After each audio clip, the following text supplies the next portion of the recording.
This is the consumer behavior recorded session for Benazir University, the final session. Today I'll cover some topics from the consumer decision process that were not covered earlier. Hopefully, you'll be able to um, follow this lecture and be able to incorporate some of the concepts when giving your answers during the exam.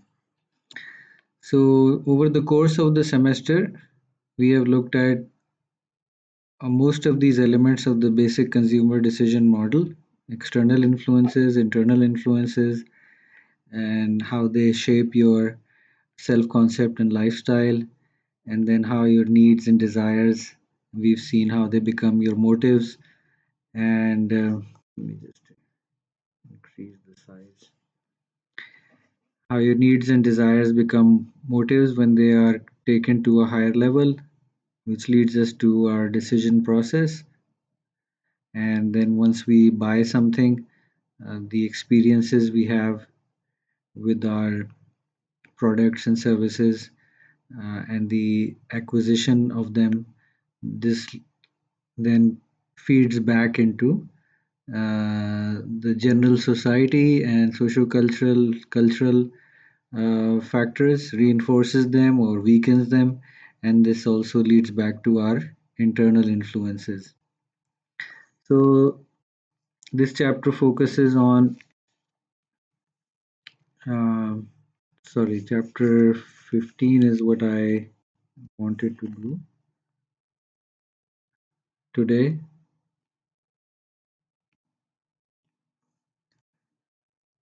Information search.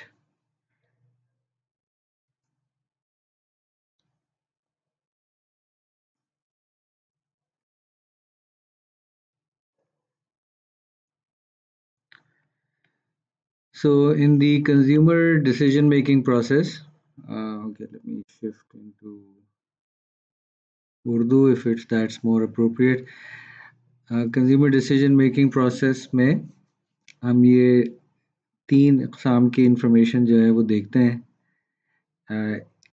पहली तो है evaluative criteria. Criteria क्या चीज़ है? ये criterion की जमा है. Sorry, that doesn't work.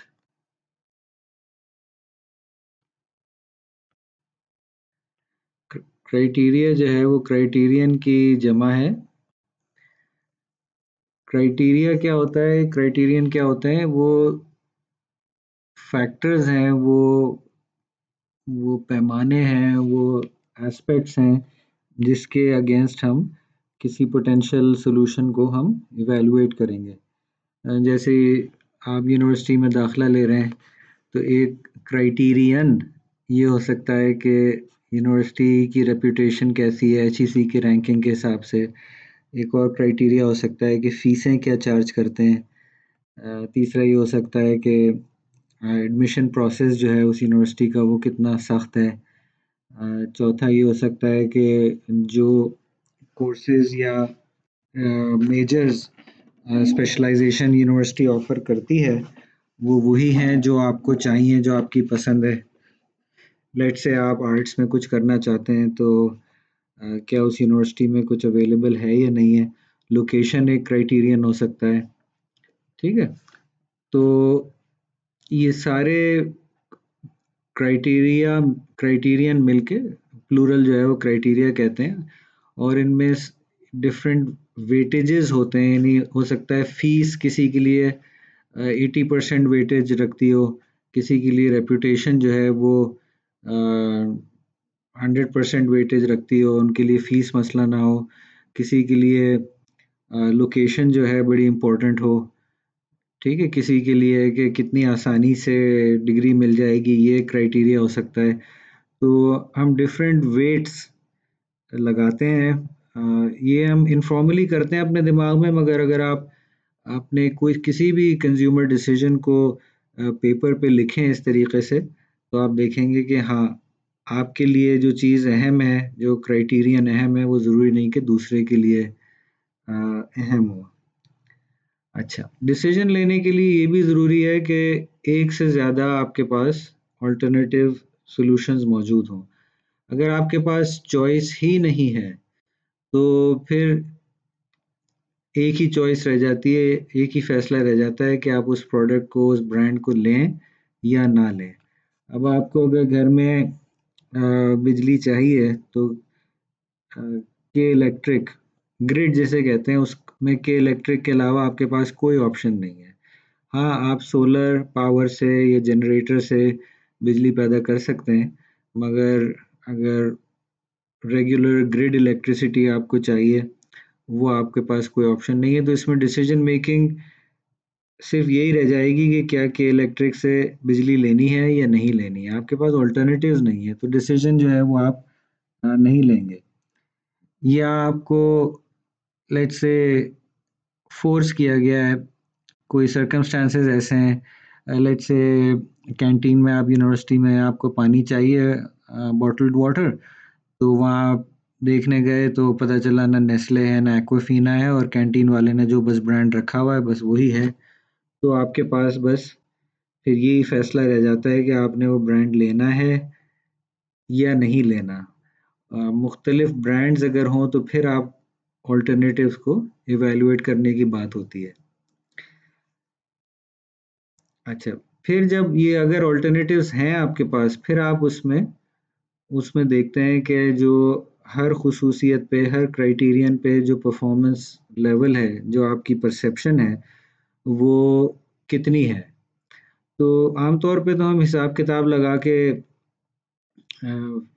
यानी फॉर्मली वेट्स और उनकी वेटेड एवरेजेस निकाल के नहीं दिमाग में करते, मगर अगर आप किसी भी डिसीजन को ले लें जो आपने किया हो, अगर आप क्राइटेरिया को लिस्ट करें और वेट्स उनमें असाइन करें, और फिर उसमें कैलकुलेट करके उनकी इवैल्यूएट करके वेट से मल्टीप्लाई करें, तो आप देखेंगे कि तकरीबन हमेशा आप उन्हीं कंक्लूजन्स पे पहुंचेंगे जो कि आपने वैसे इनफॉर्मली लिए थे। ठीक है जी।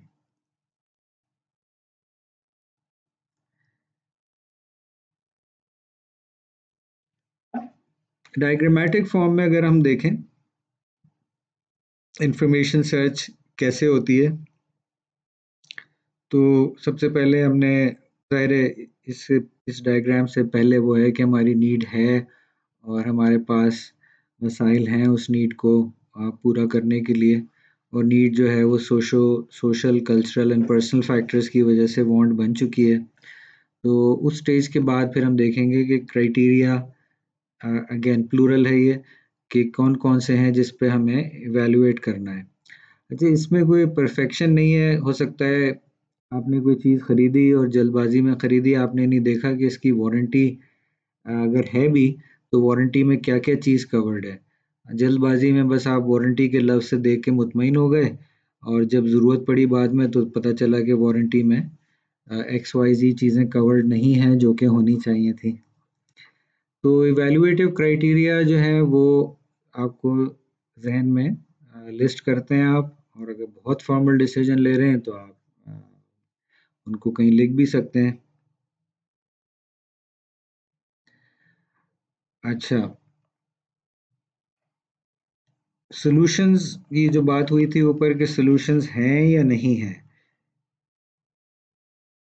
तो वो सॉल्यूशंस जो हैं वो आपको अ, देखने पड़ेंगे। सॉल्यूशंस नहीं हैं, अल्टरनेटिव्स नहीं हैं, तो फिर इवैल्यूएशन का कोई सेंस ही नहीं बनता, फिर आप मजबूर हैं, कोई चॉइस आपके पास है नहीं। तो फिर आपने अगर इवैल्यूएटिव क्राइटेरिया बना लिए और अल्टरनेटिव्स अवेलेबल हैं, तो सॉल्यूशंस जो एग्जिस्ट करते हैं उनको आप एक-एक की एक-एक सॉल्यूशन की, एक-एक अल्टरनेटिव की जो मुख्तलिफ फैक्टर्स हैं जिस पे आप उनको इवैल्यूएट करेंगे, ताकि आप फिर आगे जाके कंपैरिजन कर सकें, मवाज़ना कर सकें एक अल्टरनेटिव का दूसरे का, वो फिर आप उस स्टेप पे जाते हैं। तो अगर आपके पास इंफॉर्मेशन इतनी आ गई है कि आप डिसीजन ले सकते हैं, तो फिर इंफॉर्मेशन सर्च का जो स्टेप है वो कंप्लीट हो जाता है। अगर आप समझते हैं कि नहीं, इंफॉर्मेशन सर्च मुकम्मल नहीं है, तो फिर आपकी सर्च जो है वो जारी रहती है। तो मिसाल के तौर पे चंद साल पहले गाड़ी की रिप्लेसमेंट मुझे करनी थी, तो उसमें इम्पोर्टेड गाड़ियाँ थी, लोकल गाड़ियाँ थी, नई गाड़ियाँ थी, पुरानी गाड़ियाँ थी। और ऑफ कोर्स एक अल्टरनेटिव ये था कि जो पुरानी एग्जिस्टिंग गाड़ियाँ हैं, उनको ठीक करवाया जाए। तो मुझे 4 से 6 माह लग गए इवैल्यूएट करने में, क्योंकि 3 तो लोकली मैन्युफैक्चर्ड ब्रांड्स हैं, होंडा, टोयोटा और सुजुकी के। और फिर बाहर की इम्पोर्टेड गाड़ियों का भी ऑप्शंस थे। फिर दोस्तों से मशवरे किए, फिर उनके रिव्यूज़ देखे गाड़ियों के, फिर डीलर्स के पास जाके देखा। एंड ऑफ कोर्स इसमें ज़हन में ये भी ऑब्वियस था कि बजट कितना है, और फिर रिपेयर एंड मेंटेनेंस का क्या होगा, रीसेल वैल्यू क्या होती है। तो बहुत सारी अनसर्टेनिटीज़ भी थी। अम, तो जब इन्फॉर्मेशन कंप्लीट हो गई, ये भी कहना ज़रा मुश्किल है कि कंप्लीट हो जाना, उस वक्त भी अनसर्टेनिटी थी। जब तक कि फ़ैसला लिया, खरीदते वक्त भी दो अल्टरनेटिव्स कार डीलर ने सामने रख दिए कि भाई ये भी है एक लोकल मैन्युफैक्चर्ड यूज्ड कार, और एक इम्पोर्टेड यूज्ड कार है, इसमें अब आप चॉइस कर लें।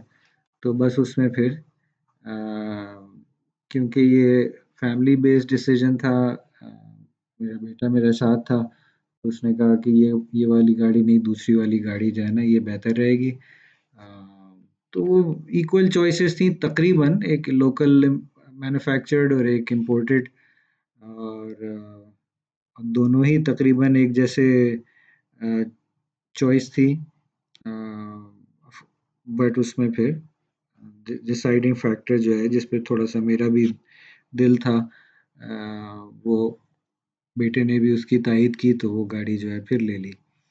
तो इसमें बड़ी अनसर्टेनिटीज़ होती हैं थ्रू आउट जो प्रोसेस है डिसीजन मेकिंग का।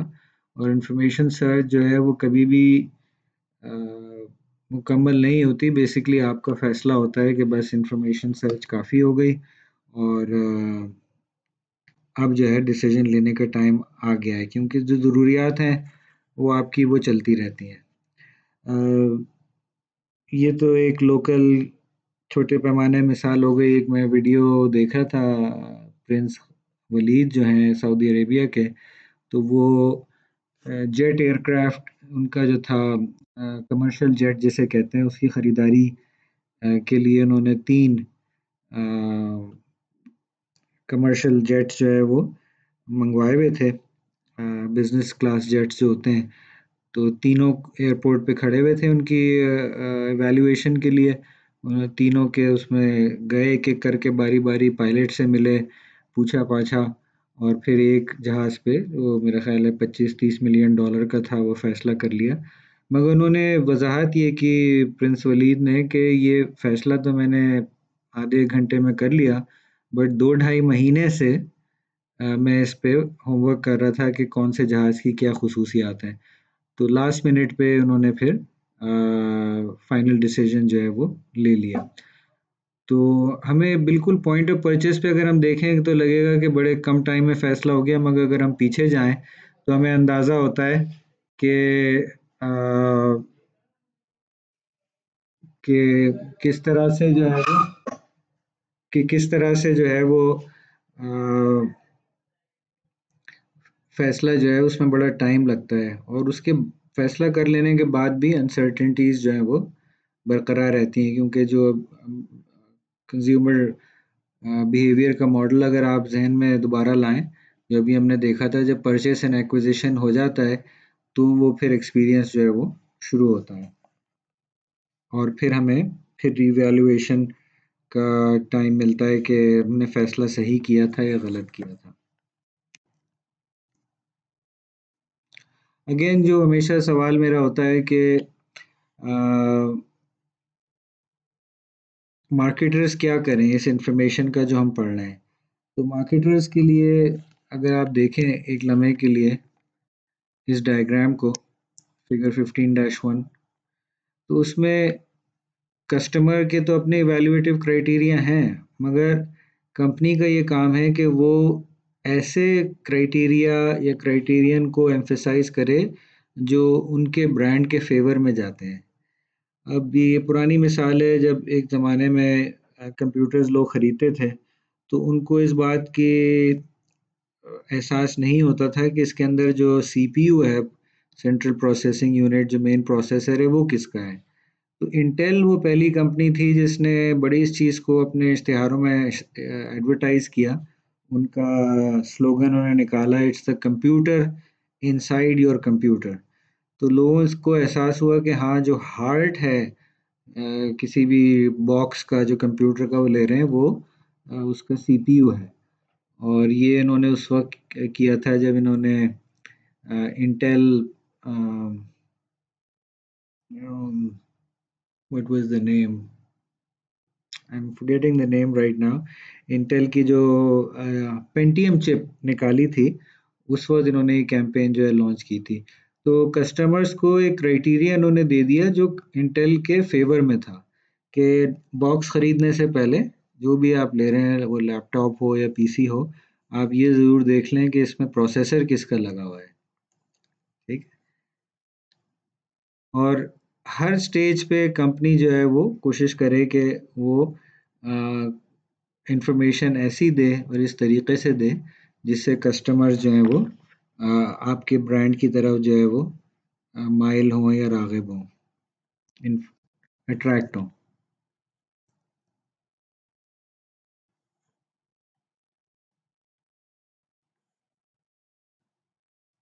अच्छा जी।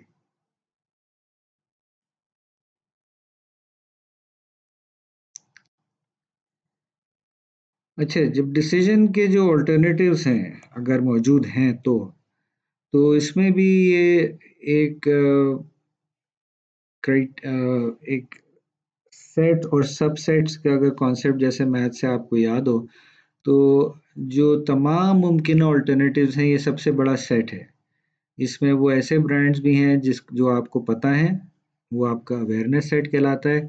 और फिर ऐसे ब्रांड्स भी हैं जो आपको नहीं पता है। ठीक है ना? तो उसमें अगर आप के ब्रांड जो हैं यहाँ इस बॉक्स में आते हैं, तो आपका काम होगा एज अ मार्केटर कि आप जो है कस्टमर्स को अवेयर करवाएं कि कौन उनका आपका ब्रांड जो है वो भी अवेलेबल है। और अगर ऑलरेडी अवेयरनेस सेट में है आपका ब्रांड, तो फिर आपका काम जो है वो होगा कि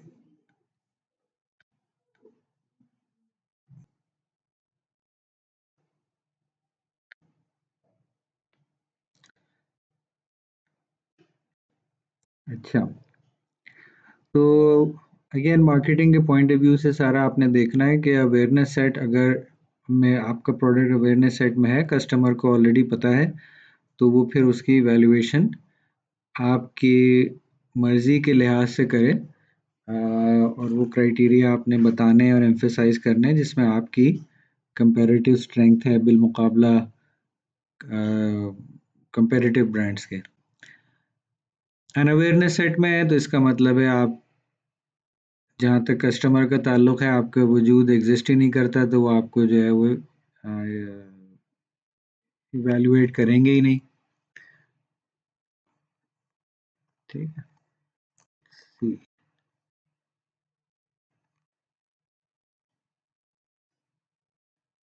तो आपका काम ये होगा कि अवेयरनेस सेट में से लेके अवेयरनेस सेट में ले आए आप अपने ब्रांड को।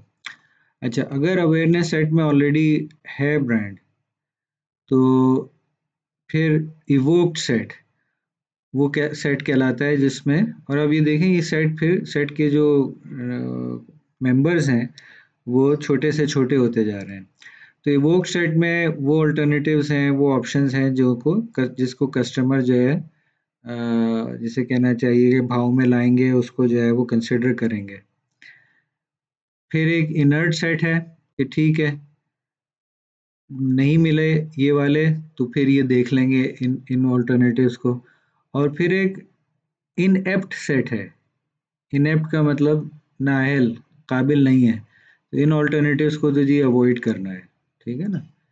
तो ये वक्त के साथ चेंज हो सकती हैं। जैसे आज अगर जापानीज़ गाड़ियां जो हैं बड़ी अच्छी क्वालिटी की समझी जाती हैं, आप लिटरेचर ज़रा रिव्यू करें तो 50 60s अर्ली 70s तक में जापानी गाड़ी जो है वो एक सस्ती और पुअर क्वालिटी की गाड़ी समझी जाती थी कि इसको तो अवॉइड करना है। तो छोटी सस्ती गाड़ी किसी को चाहिए तो जापानी गाड़ी ले ले, वरना वो अमेरिकन गाड़ियों को या यूरोपियन गाड़ियों को प्रेफर किया जाता था। मगर वक्त के साथ साथ उन्होंने इतना चेंज किया कि टोयोटा जो है आज एक वर्ल्ड क्लास मैन्युफैक्चरर समझा जाता है, और इतनी उनकी क्वालिटी का लेवल है कि बोइंग और एयरबस जो कि जहाज़ बनाते हैं, वो भी टोयोटा के मैन्युफैक्चरिंग सिस्टम को स्टडी करते हैं देखने के लिए कि ये, हालांकि टोयोटा जहाज़ नहीं बनाता है, मगर उनका मैन्युफैक्चरिंग सिस्टम जो है वो इतना स्ट्रांग है कि दूसरी इंडस्ट्री के भी जो है लोग वो उनको करते हैं स्टडी। और आज जो है इवोक सेट में जापानीज़ गाड़ियों का शुमार होता है। और इवोक सेट में फिर आप देखें अगेन, ये जो सॉलिड लाइन है इसको फॉलो हम कर रहे हैं कि इवोक सेट में से फिर जो मखसूस स्पेसिफिक अल्टरनेटिव आपने जो उसको ख़रीद लिया, और फिर वो अल्टरनेटिव्स दूसरे हैं, डॉटेड लाइन जो इंडिकेट कर रही है कि जो नहीं ख़रीदे गए, हालांकि उनको कंसिडर ज़रूर किया गया था। तो अगर आपका ब्रांड जो है वो इस सॉलिड लाइन के प्रोसेस से गुजर रहा है तो बहुत अच्छी बात है, और इसको आपने स्ट्रेंथन करना है। अगर कहीं भी वो साइड लाइन हो रहा है या डीरेल हो रहा है जो ये डॉटेड लाइन से इंडिकेटेड है, तो फिर आपके लिए एक प्रॉब्लम है आपके ब्रांड के लिए, कि आपने जो है वो उनको शिफ्ट करना है एक सेट, इस अनकंसिडर्ड सेट से या इनेप्ट सेट से, इनर्ट सेट से या अनअवेयरनेस सेट से, और इधर लेफ्ट की तरफ आपको लेके आना है।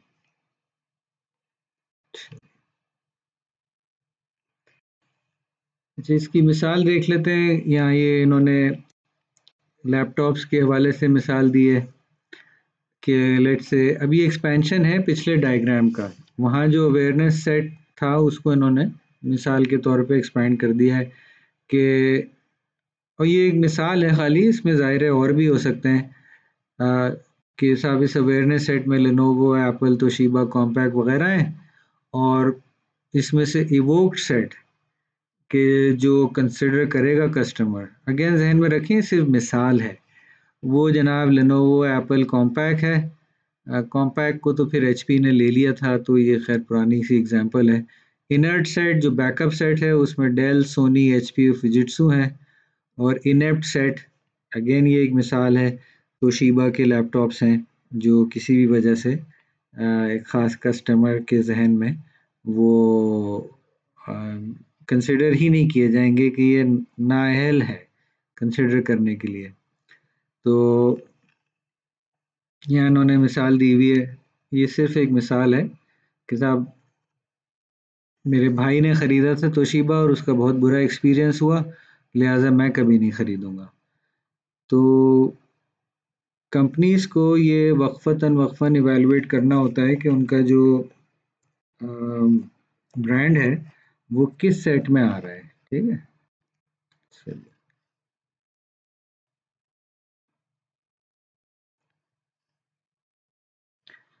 अच्छा, जब आपने ऑल्टरनेटिव्स को लिस्ट कर लिया और क्राइटेरिया अपने डिटरमिन कर लिए, तो फिर आप इंफॉर्मेशन गैदरिंग की तरफ जाते हैं।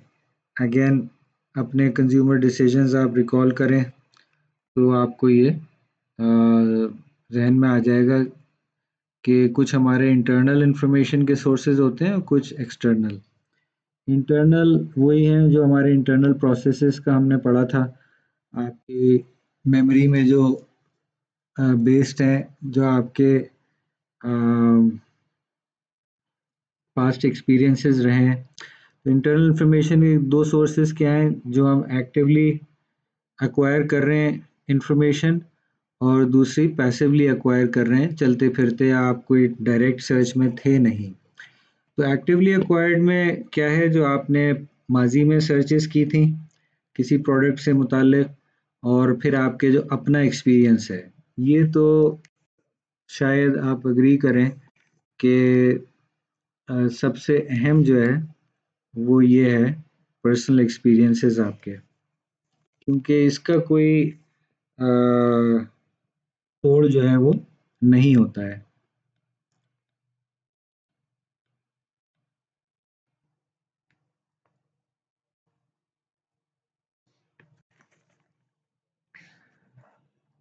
राइट। पैसिवली एक्वायर्ड में लो इन्वॉल्वमेंट लर्निंग है, आप गुजर रहे हैं, आपने कोई बिलबोर्ड पे इश्तिहार देखा, उसमें कुछ इन्फॉर्मेशन दी हुई है, कोई अखबार खोला उसमें कोई रिलेटेड इन्फॉर्मेशन है, एक्टिवली आप सर्च नहीं कर रहे, कहीं आप बैठे हुए हैं तो आपने दो लोगों की गुफ्तगू सुन ली कि वो किसी प्रोडक्ट के बारे में बात कर रहे हैं, तो आप खुद से नहीं सर्च कर रहे थे, आपने पैसिवली जो है वो इन्फॉर्मेशन एक्वायर कर ली। अच्छा, एक्सटर्नल सोर्सेज में जो है वो ज़ाहिर है सारे एक्टिवली एक्वायर्ड होंगे।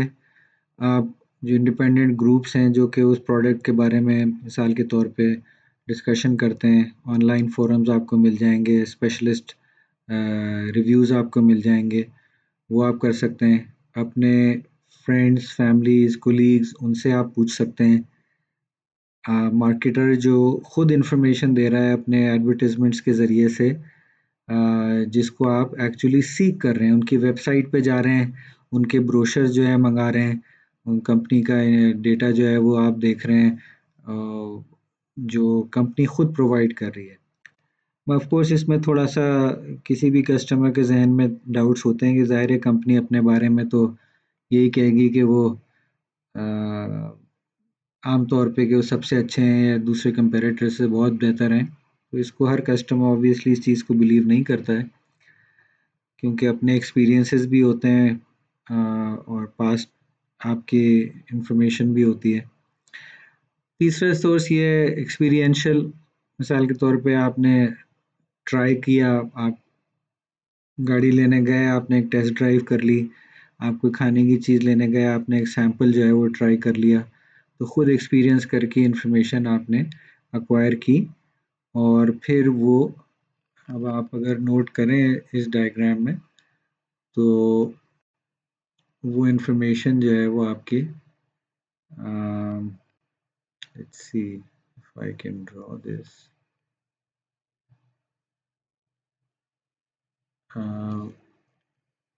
एक्सपीरियंस जो पुराना है आपका वो, जो नया आपका एक्सपीरियंस है वो फिर आपके इंटरनल इंफॉर्मेशन का सोर्स बन जाएगा। एक्सटर्नली एक्वायर किया और फिर उसको जो है वो सोर्स बना लिया। अच्छा जी।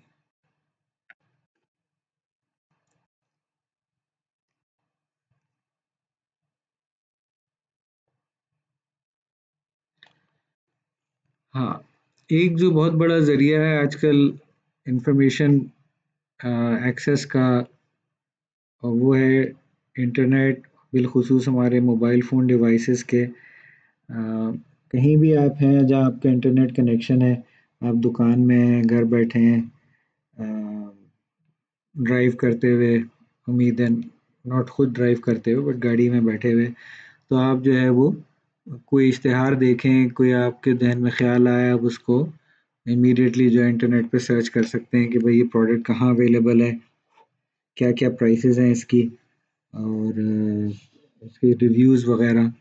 तो अक्सर जो है वो अम, ये होता है कि हम जो है, हम, ये मैं अपना एक्सपीरियंस बता सकता हूँ, शायद आपका भी सिमिलर हो, कि कोई दुकान में हम खड़े हुए हैं और कोई प्रोडक्ट जो है वो सामने है, और जो रिटेलर है वो अपनी कोई सेल्स पिच दे रहा है कि भाई ये प्रोडक्ट में ये खसूसियात हैं, तो एक मिनट नहीं लगता, आपने गूगल पे या कहीं भी अमेज़न पे सर्च किया, और कुछ नहीं तो एक प्राइस का और रिव्यूज़ का एक आइडिया हो गया कि ये सही कह रहा है या नहीं कह रहा है।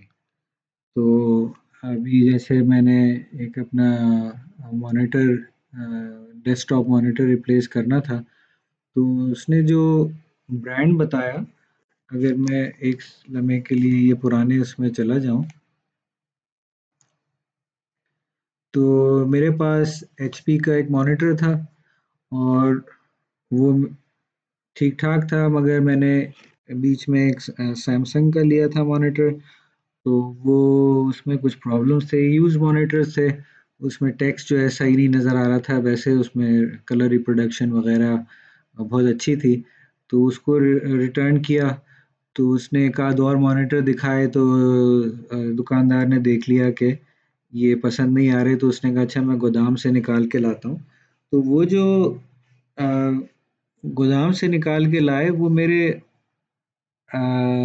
अवेयरनेस सेट में तो थे, मुझे उस ब्रांड का मालूम तो था। वो ब्रांड था एओसी। मगर मैंने उसको, वो मेरे इवोक्ड सेट में नहीं था। मैं सैमसंग के मॉनिटर्स पे शिफ्ट करना चाह रहा था कि भाई ये सही है। एचपी के भी सही है। डेल का मेरा एक्सपीरियंस डेल के मॉनिटर्स का सही नहीं था। एक डेल का मैंने लिया था तो वो ख़राब हो गया था, फिर बड़े उसके रिपेयर की कॉस्ट आई थी।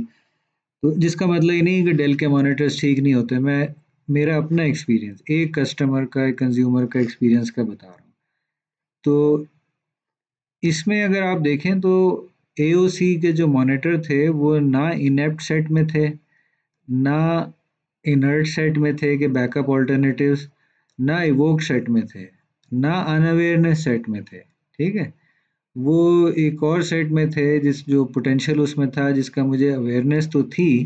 तो हमें शायद, अगर बिल्कुल हम किसी रियल लाइफ जो मैं एग्जांपल डिस्कस कर रहा हूँ, तो हमें एक और सेट जो है वो बताना पड़ेगा कि अवेयरनेस है बट वो नाइदर एवोक्ड है, नाइदर इनर्ट है, नाइदर इनेप्ट है। बहरहाल जब वो एओसी के मॉनिटर गोदाम से निकाल के लाए, तो उसमें दो मॉनिटर्स थे, जिन्होंने एक दिखाया और दूसरे पे मैंने देखा कि डिसीजन मेकिंग प्रोसेस का मैं आपको बता रहा हूँ रियल लाइफ। एक पे मैंने देखा दोनों आइडेंटिकल मॉनिटर्स थे, और उसमें मेरा बेटा मेरे साथ था। ये टेक्नो सिटी जो कंप्यूटर्स के एक सेटअप है, जहाँ पे पार्ट्स और इक्विपमेंट मिलता है। तो वहाँ अगर आप गए हो तो वहाँ इंटरनेट के सिग्नल्स नहीं आते। आपको कहीं ना कहीं एंट्रेंस या कॉर्नर पे जाना पड़ता है सिग्नल्स कैच करने के लिए। तो मैंने बेटे को भेजा, मैंने कहा भाई एओसी का ये वाला मॉडल जो है चेक करके आओ। तो उसने जाके देखा, तो उसने कहा कि इसमें जो पैनल लगा हुआ है वो सैमसंग का ही है। इन प्लेन आईपीएस मॉनिटर होता है, उसके ख़ास एक वर्जन जो है वो सैमसंग बनाता है। तो ये जो क्राइटेरिया था कि हाँ भाई पैनल तो मुझे सैमसंग का ही मिल रहा है, और सैमसंग का मॉनिटर चाह रहा था, तो उसके फ्रेम और उससे क्या फ़र्क पड़ता है, मॉनिटर तो पैनल जो है वो सैमसंग का बना हुआ है, जो कि असल चीज़ थी। तो वो क्राइटेरिया एकदम जो है वो इम्पोर्टेंट हो गया डिसीजन मेकिंग के लिए। और दूसरे ये कि जो मॉनिटर मुझे दिखा रहे थे, अ, उसका जो दूसरा ट्विन मॉनिटर था, उस पे वो ओरिजिनल स्टिकर चिपका हुआ था, जो कि उसमें जिस पे सारे फीचर्स लिस्टेड होते हैं। जिससे मुझे ये लगा, सही या गलत, कि जिसने भी इस्तेमाल किया था उसने बड़ी हिफाजत से इसे रखा होगा, और उसने वो स्टिकर तक नहीं उतारा जो मैन्युफैक्चरर के पास से आता है। तो ये दो क्राइटेरिया जो है वो बड़ी अहमियत इख्तियार कर गए। मगर जो प्राइस उसने फिर बताई, तो वो couple of thousand rupees higher थी। वो एक थोड़ा सा नेगेटिव पॉइंट होने लगा। बट ओवरऑल जो डिसीजन था वो उस मॉनिटर के फेवर में गया और उसको सेलेक्ट कर लिया गया। ठीक है। अ, क्योंकि जहन में था कि भाई एक मॉनिटर के तो ऑलरेडी हम दे चुके हैं जिसको ये रिप्लेस कर रहा है, और थोड़ा सा और एक्स्ट्रा देके फिर ये मॉनिटर मिल जाएगा। And so far I am very satisfied with that. But बरक्स भी निकल सकता था। यूज्ड मॉनिटर्स में आपको कुछ नहीं पता होता, पैनल फेल हो जाए। ये मेरे साथ हो चुका है डेल के मॉनिटर्स के साथ। वो बड़ा मॉनिटर था, पैनल में खाली आधी तस्वीर आने लगी, फिर उसको रिपेयर करवाया, फिर वो ख़राब हो गया। तो डिसीजन मेकिंग जो है वो कोई किताब में जैसे है, वो परफेक्ट प्रोसेस नहीं है जो डायग्राम से लग रहा है। टेक्स्ट आप पढ़ें तो आपको खैर उसकी और डिटेल्स मिल जाएंगी कि ये बड़े इफ्स एंड्स और बट्स जिसे कहते हैं वो इसमें होते हैं। और फिर जो अगेन डिसीजन मेकिंग का डायग्राम आप देखें, खरीदारी के बाद फिर आपका एक्चुअल एक्सपीरियंस जो है वो शुरू होता है। कुछ जो एक्सपीरियंस से मुझे इश्यूज आए वो एओसी के मॉनिटर के वो मेन्यू एक्सेस करने में वो बटन्स बड़े काउंटर इंट्यूटिव थे कि भाई कौन सा बटन दबाना है, वो पैनल के नीचे दिए हुए थे, फ्रंट पे नहीं थे। तो उसमें लर्निंग कर्व जिसे कहते हैं हुआ, बट ओवरऑल जो है वो अ, मेरी एक्सपेक्टेशंस पे पूरा उतरा, तो वो सेटिस्फैक्शन हो गई। जो कि इक्वेशन मैं आपको क्लास में कई दफ़ा बता चुका हूँ। वो फंडामेंटल इक्वेशन जो है वो अपनी जगह पे रहती है। कस्टमर सेटिस्फैक्शन एक आउटकम है कस्टमर की तवक्कुआत और एक्सपेक्टेशंस का बिलमुकाबला प्रोडक्ट की परसीव्ड परफॉर्मेंस का, प्रोडक्ट परसीव्ड परफॉर्मेंस। चलिए,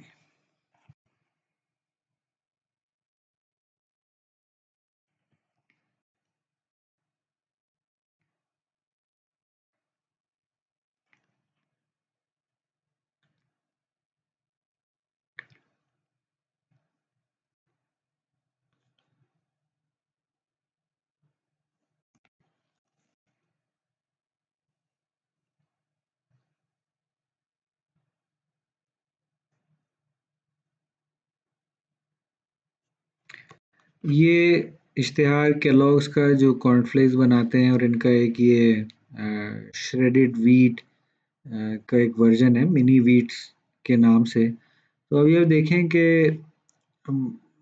इम्पोर्टेंट समझा जाता है कि आपके डाइट में जो है वो फाइबर जो है वो शामिल हो।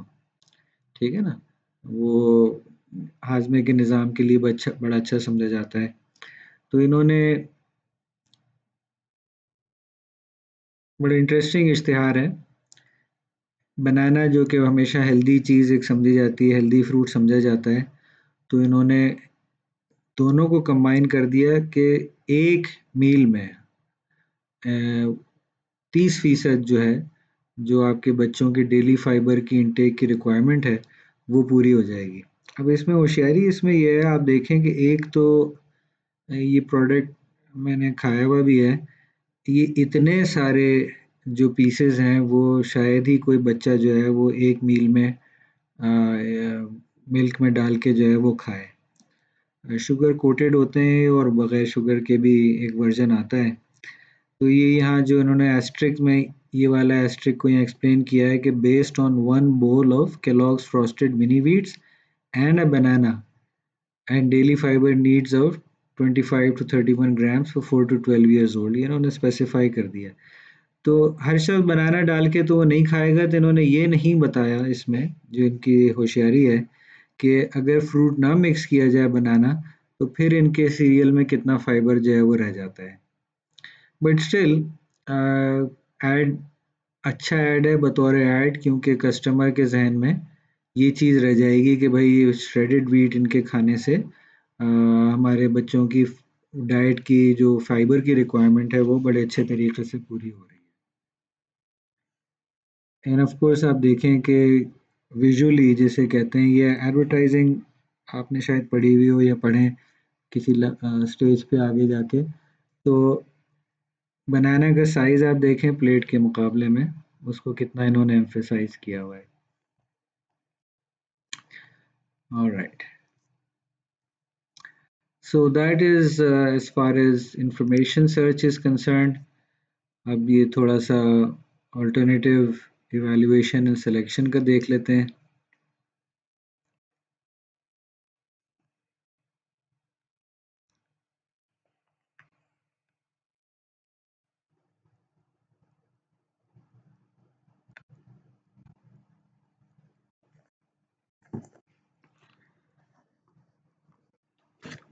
अच्छा जी, ऑल्टरनेटिव वैल्यूएशन सिलेक्शन में थोड़ी सी और डेप्थ में हम जाते हैं। ये चैप्टर 16 पेज 552।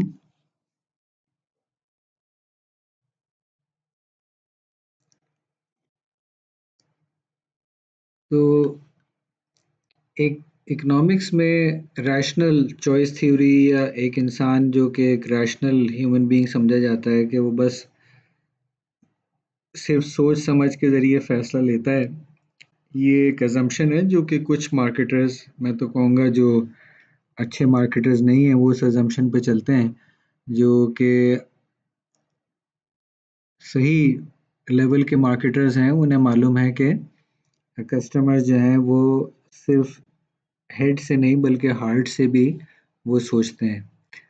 तो ये जो अजम्पशंस हैं रैशनल चॉइस थ्योरी के, वो 3 अजम्पशंस हैं, उनको हम देखते हैं। पहला अजम्पशन ये है कि कस्टमर जो हैं वो एक बेहतरीन सॉल्यूशन जो है वो ढूँढ रहे होते हैं और उस बुनियाद पे वो अपना जो है वो फैसला करेंगे।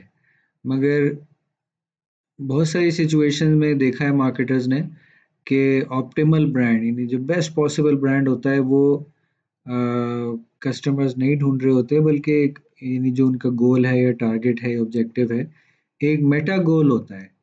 मेटा गोल जो है, मेटा से मुराद है जो टॉप लेवल के हो, जैसे कोई स्टडी है रिसर्च की स्टडीज, तो लेट्स से 2 दर्जन स्टडीज हुई हुई हैं किसी टॉपिक पे।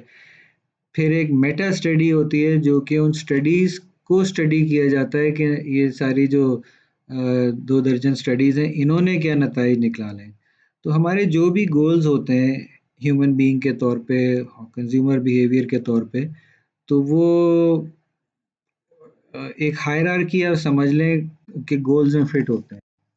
मिसाल के तौर पे, if I may draw here, हमारा एक गोल है लेट्स से, ठीक है, ए, मगर ये वाहिद गोल नहीं है, हमारा एक और गोल है बी, हमारा तीसरा गोल है सी, और ये जो 2 गोल्स हैं वो हमारे एक बड़े गोल डी को पूरा कर रहे हैं, ठीक है। और डी और सी मिलके जो है हमारे एक और बड़े गोल को पूरा कर रहे हैं ई, ठीक। इस तरह से लेट से एक हमारा गोल है एफ, और इस लेवल पे हम ले लेते हैं गोल है कोई जी। तो let me just E F G, ये दोनों गोल्स एफ और जी मिलके जो है वो एच गोल को पूरा कर रहे हैं। तो हायरार्की एक है गोल्स की। टॉप लेवल गोल, मिसाल के तौर पे जो साइकोलॉजी या ह्यूमन बिहेवियर के उसमें अगर हम कह सकें, शायद आप अग्री करें या ना करें, वो इत्तेफाक से ये आई ही बन गया, और वो है सेंस ऑफ सेल्फ, कि जो आपका अपने बारे में ख्याल है, इसीलिए वो सेल्फ कॉन्सेप्ट और लाइफस्टाइल डिसीजन मेकिंग के सेंटर में लिखा हुआ है कि आपका जो अपने बारे में ख्याल है वो, उसका सर्वाइवल शायद सबसे बड़ा मेटा गोल है जिसके लिए हम सब कुछ करते हैं। कि आप अपने आप को क्या चीज़ समझते हैं। मैं किसी मगरूर वाले सेंस में नहीं कह रहा, बट उस सेंस में कह रहा हूँ कि आपका अपने बारे में सेल्फ कॉन्सेप्ट क्या है, वो उसका सर्वाइवल बात साइकोलॉजिस्ट कहते हैं सबसे अहम है। आप जो सोचते हैं कि भाई, मिसाल के तौर पे कि मैं एक अच्छा काबिल शख्स हूँ, कैपेबल शख्स हूँ, अचीवमेंट ओरिएंटेड हूँ, मेरे ये टॉप लेवल एक गोल्स हैं, मैं कॉन्फिडेंस है and so on so fourth, वो जो इमेज है आपका, उसके लिए ये सारे जो फिर लोअर लेवल गोल्स हैं वो ऊपर बन रहे हैं।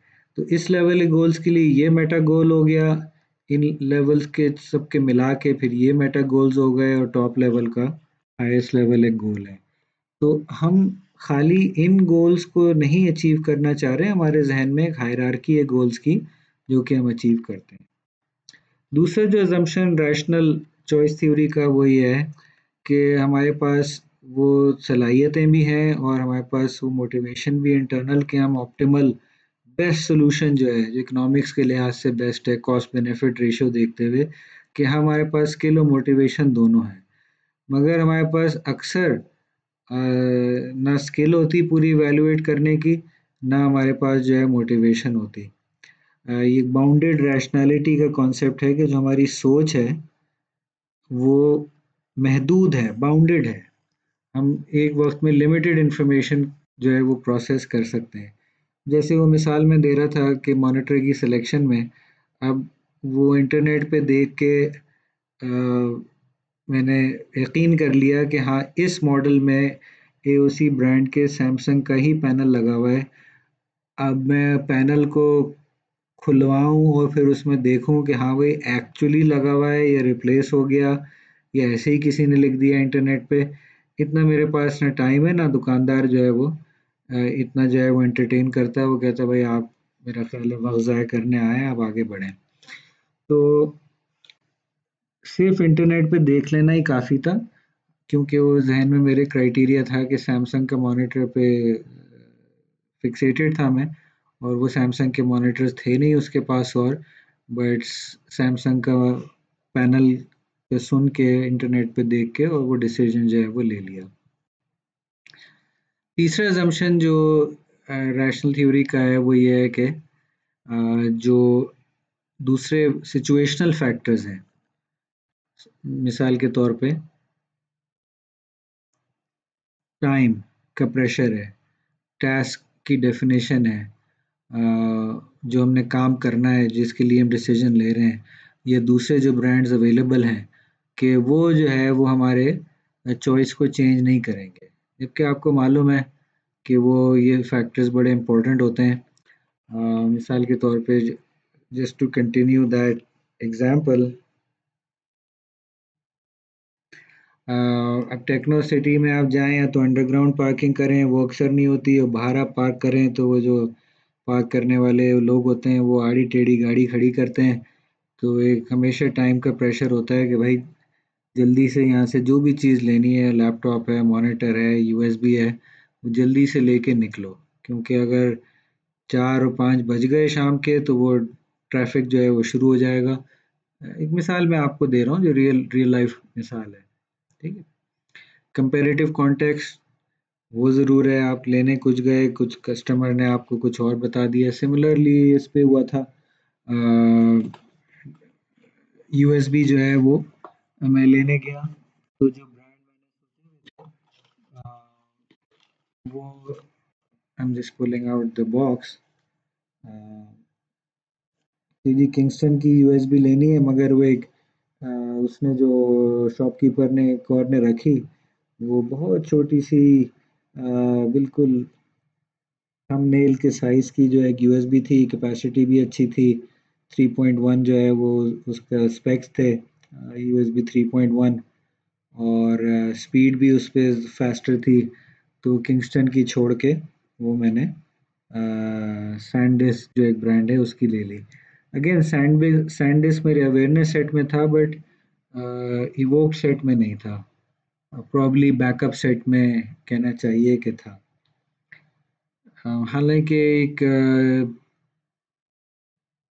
उसको जो कहते हैं एसएसडी जो है वो अ, बच्चों ने अपने पीसी के लिए ली थी, वो सैनडिस्क की थी, और वो एसएसडी अल्टीमेटली फेल हो गई और वो बिल्कुल डेड हो गई। तो वो चीज़ मेमोरी में तो मेरे कहीं थी, बट ये फ्लैश ड्राइव यूएसबी लेते वक्त जहन से वो चीज़ निकल गई। अगर वो याद रहती उस वक्त तो शायद मैं सैनडिस्क की चॉइस नहीं करता।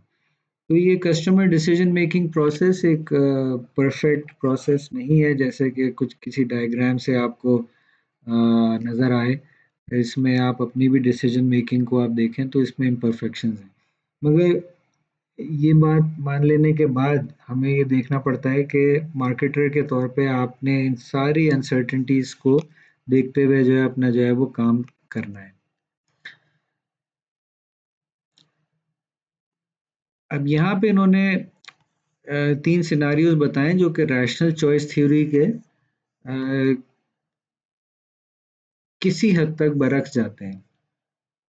पहला सिनेरियो ये है कि कस्टमर जो है वो एक कैमरे की तलाश में है, और वो कैमरा की दुकान में जाती हैं और एक कैमरे पे उनकी नज़र जो है वो ठहर जाती है। उन्हें उसका बस ओवरऑल डिज़ाइन जो है वो पसंद आ जाता है कि भई ये बड़ा स्लीक, मॉडर्न और कूल लग रहा है ये कैमरा। मतलब दूसरे मुझे देखेंगे तो इसको समझेंगे कि हाँ भई ये कोई ज़बरदस्त कैमरा इन्होंने जो है वो लिया है। एक और वो कैमरा देखती हैं मगर वो लगता है कि नहीं ये इतना स्टाइलिश नहीं है, बोरिंग सा लग रहा है, और चंद मिनटों के अंदर वो पहले कैमरे की अफेक्टिव यानी इमोशंस बेस्ड चॉइस जो है वो कर लेती हैं। दूसरा सिनारियो क्या है कि एटीट्यूड्स को हम बड़े थॉरोली कवर कर चुके हैं, पॉजिटिव, नेगेटिव और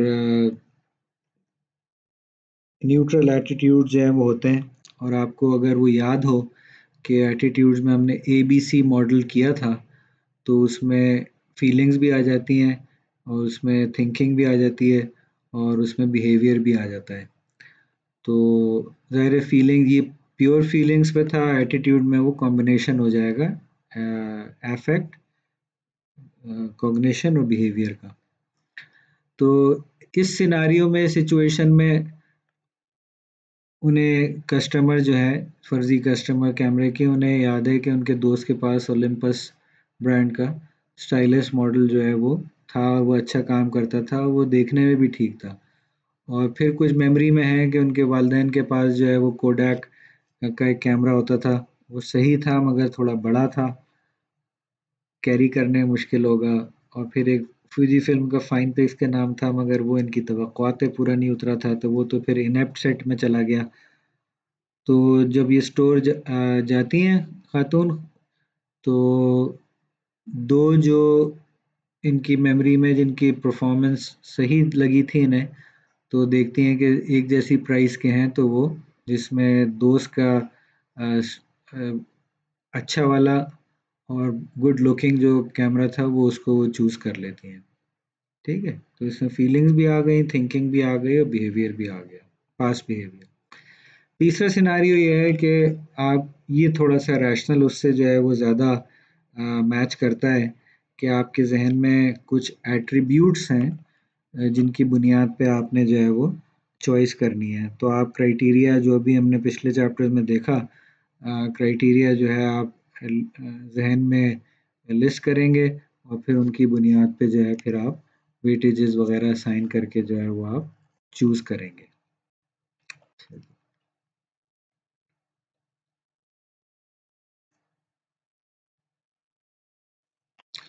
अच्छा, जैसे पिछले चैप्टर में बता रहा था कि ये क्राइटेरियन लिखा हुआ भी आ गया, क्राइटेरियन सिंगुलर है, तो प्राइस एक क्राइटेरियन है, प्रोसेसर एक क्राइटेरियन है।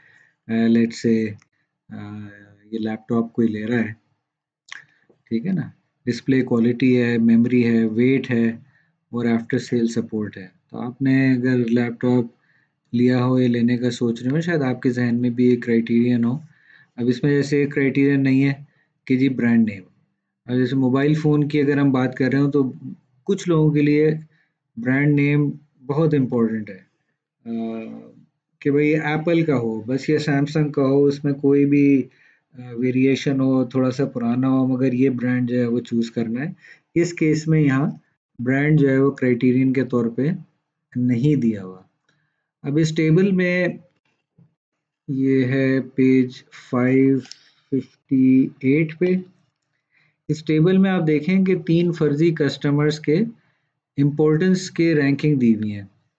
तो मिसाल के तौर पे कंज्यूमर ए जो है उसके लिए प्राइस सबसे अहम फैक्टर है चूज़ करने के लिए कोई लैपटॉप। और नंबर 2 जो है उनका वो है आफ्टर सेल सपोर्ट मिलेगी या नहीं मिलेगी। दूसरे कस्टमर के ज़हन में प्रोसेसर कौन सा उसमें लगा हुआ है, जैसे अगर आप वाकिफ़ हों दी कोर i5 है, 7 है, i9 है, i10 है और उसका भी कौन-सी जनरेशन है, वो जो है बड़ा इम्पोर्टेंट है। और सेकंड क्राइटेरिया उनके लिए है कि उसमें रैम मेमोरी कितनी है। तीसरे कस्टमर के लिए डिस्प्ले की क्वालिटी बहुत इम्पोर्टेंट है। हम अज़्यूम कर लेंगे कि उनका ग्राफ़िक्स का काम ज़्यादा है। लेट्स से उनका प्रोफ़ेशन ऐसा है, वो आर्किटेक्ट हैं या उनको प्राइमरीली उसमें जो है वो मूवीज़ देखनी है या जो भी उनका विजुअल डिस्प्ले का वर्क है, कोई वो इंटरनल इंटीरियर डिज़ाइन के उन्होंने कोर्सेज़ में जो है वो विजुअल स्टडीज़ में उन्हें यूज़ करना है, तो ऐसे शख्स के लिए डिस्प्ले क्वालिटी बहुत इम्पोर्टेंट हो जाएगी और वेट। ये सिर्फ़ फ़र्ज़ ही हैं क्योंकि कॉम्बिनेशन देखा जा रहा होता है। एक मेरे कज़न की बेटी जो कि विजुअल स्टडीज़ के यूनिवर्सिटी के प्रोग्राम में है, तो वो उनको ये बहुत सारे कॉम्बिनेशन चाहिए थे नए लैपटॉप में, कि बेसिक क्राइटेरिया ये था कि वो एडोबे इलस्ट्रेटर और दूसरे जो विजुअल स्टडीज़ के उनके प्रोग्राम थे उसमें वो आसानी से चला सकें। तो उनका क्राइटेरिया ना सिर्फ प्रोसेसर का था बल्कि ग्राफिक कार्ड उसमें जो है वो लगा हुआ हो। और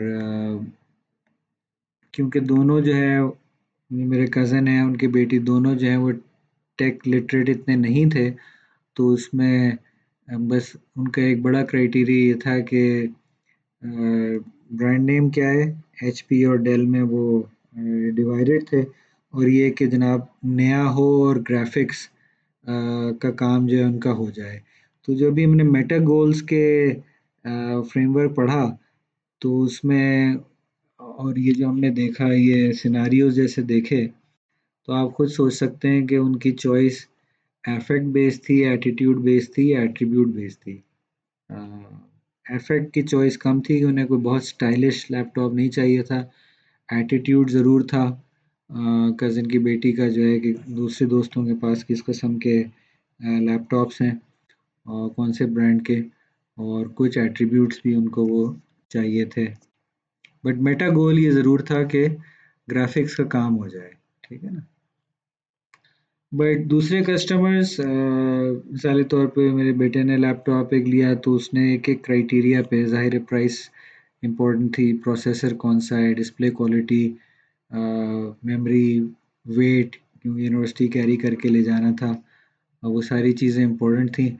आफ्टर सेल सपोर्ट देखी ही नहीं गई इस केस में क्योंकि वो सेकंड हैंड लैपटॉप लिया था तो उसमें तो बमुश्किल 1-2 हफ्ते की रिटर्न वारंटी मिल जाए तो बड़ी बात होती है। But coming back to cousin की बेटी की मिसाल, तो उनके लिए आफ्टर सेल सपोर्ट बहुत इम्पोर्टेंट थी क्योंकि उनके माज़ी में जो तजर्बात हुए थे लैपटॉप्स के साथ वो बुरे थे। सेकंड हैंड लैपटॉप्स लिए थे तो कभी उसका मदरबोर्ड जो है वो जल जाए, कभी जो है वो उसका ख़राब हो जाए, प्रोसेसर कोई ना कोई इशू जो है वो आ जाता था। तो उनके लिए वारंटी आफ्टर सेल सपोर्ट बहुत ज़रूरी थी। इनफैक्ट वो मेरे ख़्याल है 84-85,000 का लैपटॉप लिया और चंद दिनों के अंदर ही उसके ऊपर कीबोर्ड पे पानी गिरा लिया। तो पिछले तजुर्बात देखते हुए उन्होंने ये भी नहीं देखा कि ये चल रहा है नहीं चल रहा, उन्हें जाके सीधे वो वारंटी में ले गए। तो वो उन्होंने कंपनी भेजा फिर और फिर देखा कि नहीं ये वाटर डैमेज से बच गया समहाउ कंप्यूटर, हालांकि शायद स्पिल प्रूफ कीबोर्ड नहीं था। और फिर वो बहरहाल उनको एक सेटिस्फैक्शन हो गई कि वारंटी जो है वो ऑनर की कंपनी ने, और ख़रीदा भी उन्होंने एक जो नामवर वहाँ पे दुकान है गैलेक्सी के नाम से, और उनके इंफॉर्मेशन सर्च की बात करूँ तो ऑनलाइन भी देखे। और इनफैक्ट क्योंकि मैं इन्वॉल्व था, मैं उनको कज़न को मालूम था कि मैं थोड़ा सा टेक लिटरेट हूँ कंप्यूटर्स के मामले में, तो एक और कंपेरेटिव दुकान है सी ज़ोन के नाम से, वहाँ गए। और ये मैं सारी डिटेल इसलिए बता रहा हूँ कि जितना हमने थ्योरी पढ़ी है वो रियल लाइफ में उसमें अ, जो इफ्स एंड्स और बट्स मैं कहता हूँ कि बहुत सारे फैक्टर्स आ जाते हैं जो कि फाइनल चॉइस होने तक रुकावट बन सकते हैं। तो सी ज़ोन जो कि नीपा पे दुकान है वहाँ पे हमने कज़न ने बेसिकली अपने वो क्रेडिट कार्ड से पेमेंट भी कर दी, और उसके बाद दुकानदार ने कहा कि नहीं ये इत्तेफाक ये है कि ये मॉडल जो कि नेट पे देखा था उनकी वेबसाइट पे कि वो आउट ऑफ स्टॉक है, वो उनकी वेबसाइट अपडेटेड नहीं थी जो कि वहाँ उनकी दुकान में भी चल रही थी। तो वो फिर उन्होंने रिवर्स एंट्री की, क्रेडिट कार्ड पे रिवर्स किया और फिर हम चले गए और फिर ये गैलेक्सी डॉट कॉम टेक्नोसिटी में डिसीजन जो है वो बाद में लिया गया। तो मुख्तलिफ तरीक़े होते हैं कस्टमर के डिसीजन मेकिंग प्रोसेस के गुज़रने से। रियल लाइफ में आप कोई भी अपने भी डिसीजंस देखें तो आप देखेंगे कि गोल्स और मेटा गोल्स से लेके और फिर क्राइटेरिया जज करना और उनको फिर वेटेजेस देना और इवैल्यूएट करना और फिर सिलेक्शन करना, फिर रिटेल लेवल शॉप पे जो है वो उनको एक्चुअली असेस करना। अ, मिसाल के तौर पे ये जो हमने पहले भी स्किप किए थे फॉर्मूले इस किस्म के कि वेटेड एवरेज जो है आपके होते हैं, ये वेट्स हैं ये क्राइटेरिया है, और फिर इनका सम आप करते हैं तो ओवरऑल जो है फिर आपकी ब्रांड की वैल्यूएशन जो है वो बनती है। तो ये थ्योरी में तो सब सही है, बट मार्केटर का काम ये है कि वो अम, हर स्टेप पे बहुत बारीकी से देखना होता है कि कोई बीच में रुकावट ना आए। आएंगी रुकावटें, बट आप जिस हद्दुल इम्कान जितनी कोशिश आप कर सकते हैं वो करें कि कस्टमर जो है वो बिल्कुल स्मूथ तरीके से जो है वो नीड रिकग्निशन से लेके और प्रोडक्ट की चॉइस तक पहुंच जाए, और पोस्ट परचेज भी डिसीजन जो है वो फिर उसको ठीक लगे। इसीलिए कंपनीज खरीदारी के बाद भी अक्सर कस्टमर्स को पूछती हैं कि आप सेटिस्फाइड हैं इस प्रोडक्ट से या नहीं है।